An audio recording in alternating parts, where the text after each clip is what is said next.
Welcome to selecting the platform for your business. I know it can be super challenging to figure out what social media platform to use because there are so many out there now and everybody's saying you should be on all of them, but that's simply just not true. You can do really well with your business with one or two social media platforms at the beginning and then grow from there.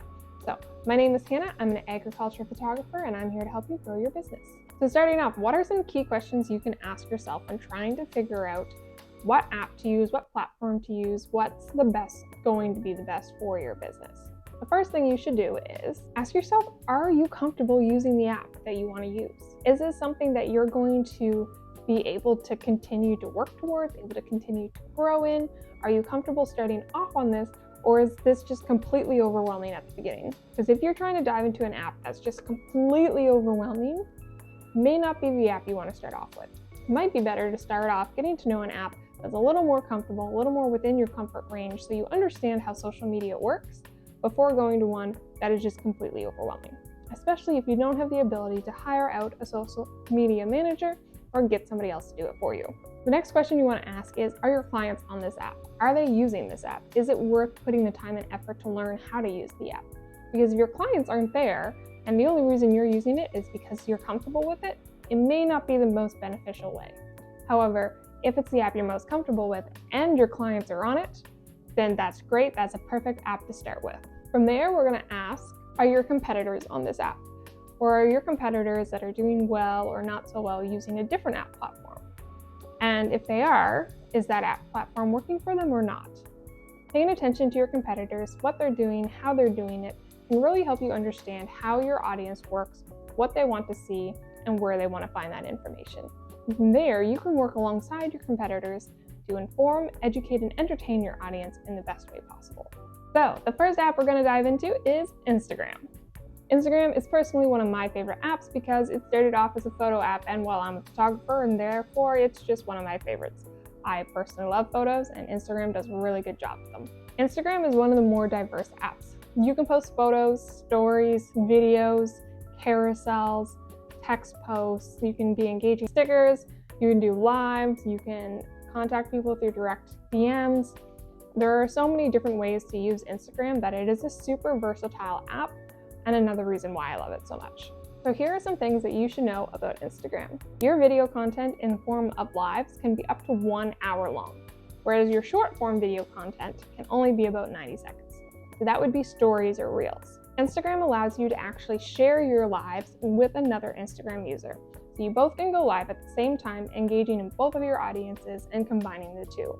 This is really good when you're looking to grow or collaborate with somebody else in your industry or another farmer or content creator and you want to share each other's audiences.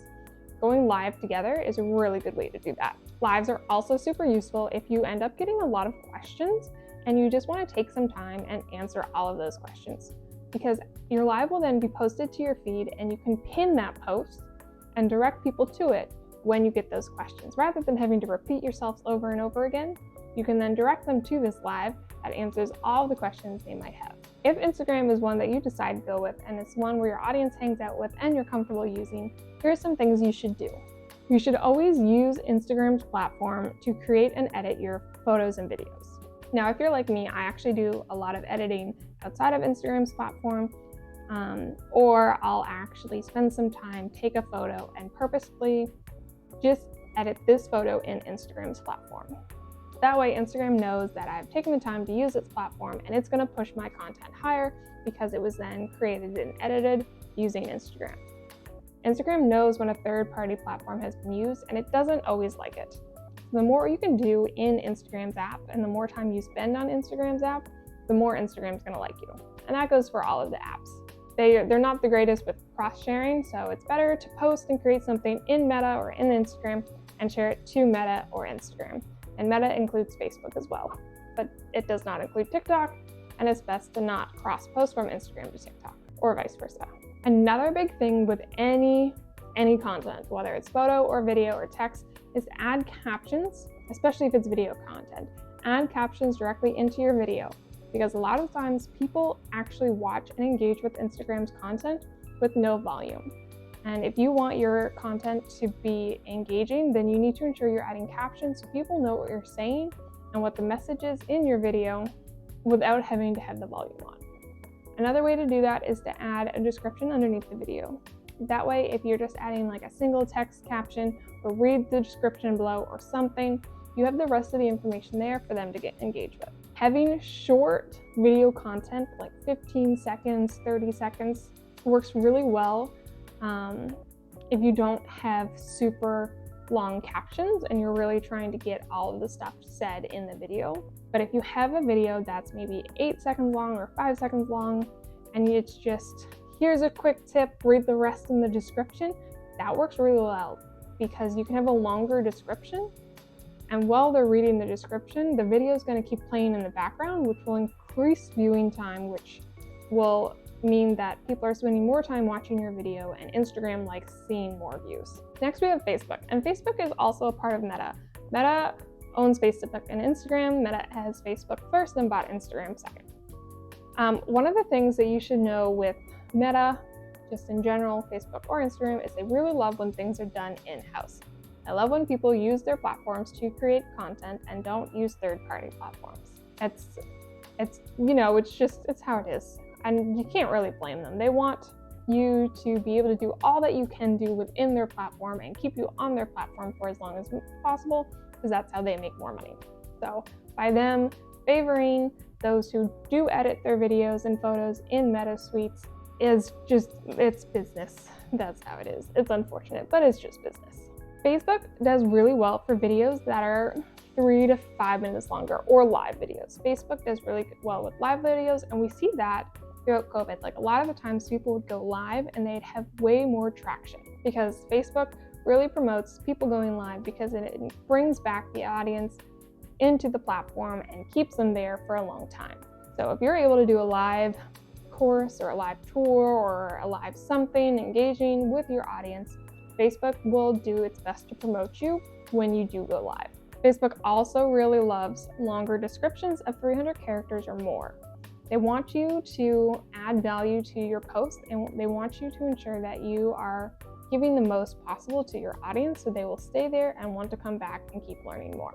That being said, Meta, both on Facebook and Instagram, are not big fans of fishing for likes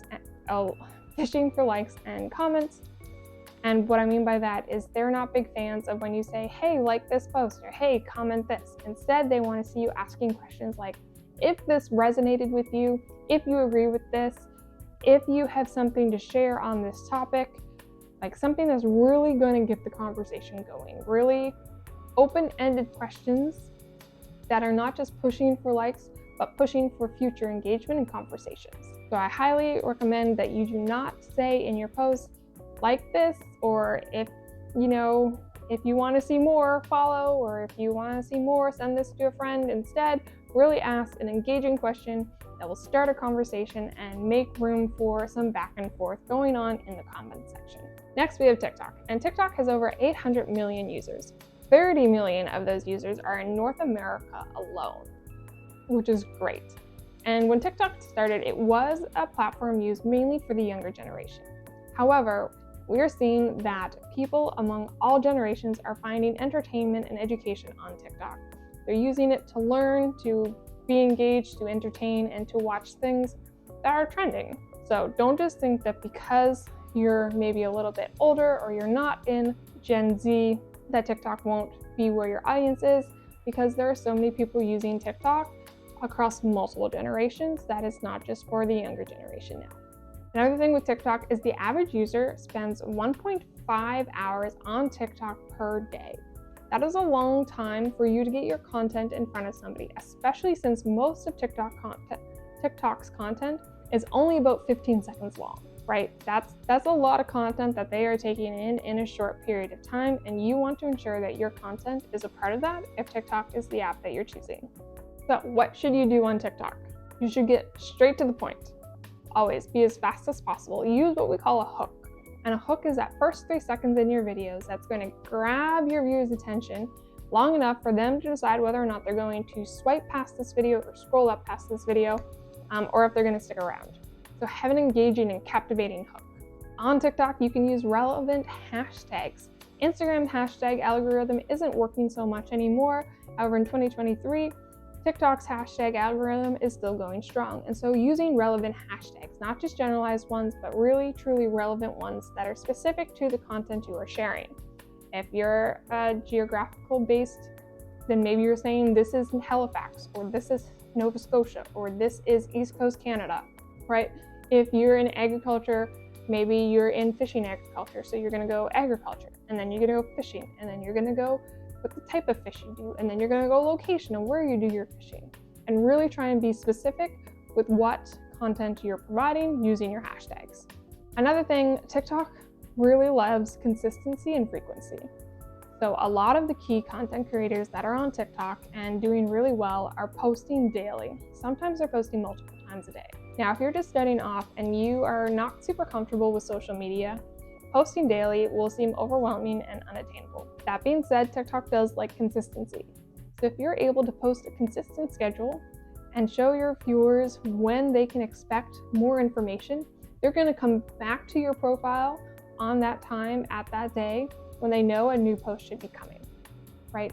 So you can build up this engagement through routine. So if it's not posting every day, maybe you're posting every Monday, or maybe you're posting twice a week, every Monday and Wednesday.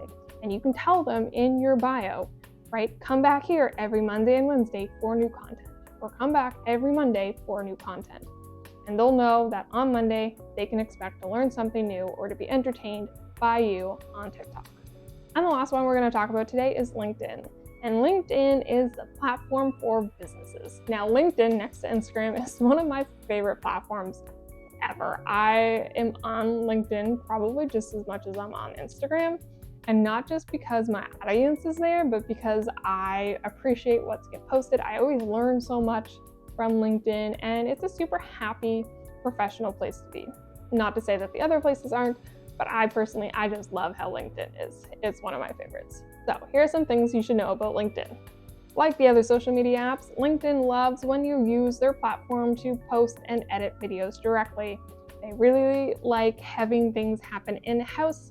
That's also why LinkedIn came out with a newsletter feature a little while ago, so that your blogs and articles can all be copied and pasted directly into the newsletter function in LinkedIn, and you don't have to worry about posting an outside link because LinkedIn doesn't like the outside link anyway.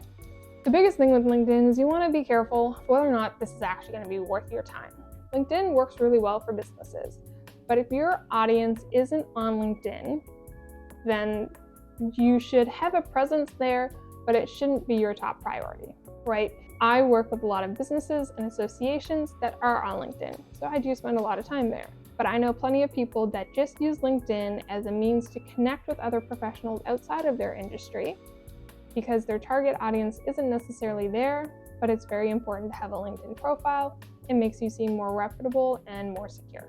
LinkedIn also currently, if you do have an audience on LinkedIn, LinkedIn's ads are unreal right now. Like you can get so much return on your investment with LinkedIn ads.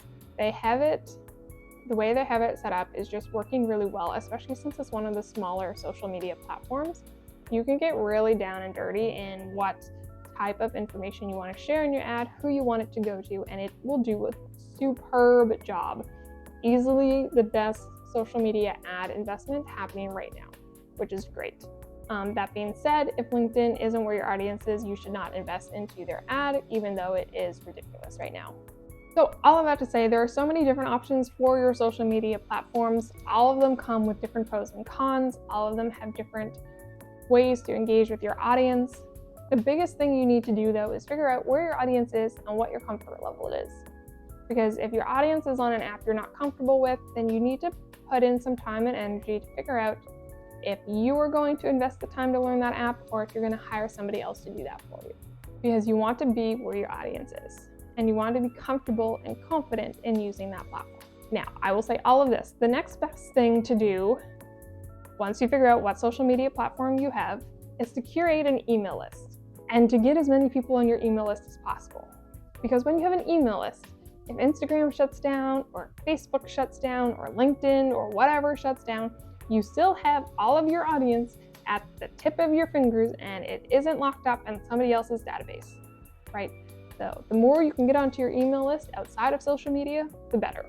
And that is an overview of social media. If you have any questions, put them down in the comments below and I'd be happy to just talk about them. Let me know. If you found this useful, give it a like or a thumbs up and subscribe to my channel for more. Talk to you soon. Bye.